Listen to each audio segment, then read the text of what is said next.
আল্লাহ রাব্বুল আলামিন এই ঘরটার আরেকটা নাম দিলেন বাইতুল মুহাররম, সম্মানিত ঘর। হযরত ইব্রাহিম আলাইহিস সালাতু ওয়াস সালাম যখন তার স্ত্রী সন্তানদেরকে নির্জন জায়গার মধ্যে রেখে গেলেন, যাওয়ার সময় তিনি দোয়া করছেন, রব্বানা ইন্নী আসকানতু মিন যুররিয়্যাতি বিওয়াদিন গায়রি যী যারইন ইনদা বাইতিকাল মুহাররম।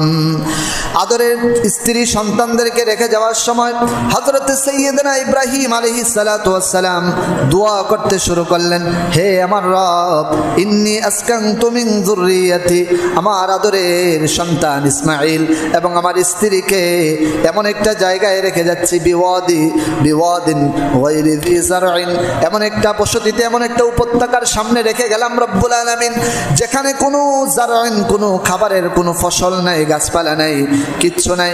তবে একটা ভরসা আমার আছে, আমি আমার সন্তানাদিদেরকে আপনার ঘর বাইতিকাল মুহাররম, সম্মানিত ঘর কাবার পাশে রেখে গেলাম। সুবহানাল্লাহ।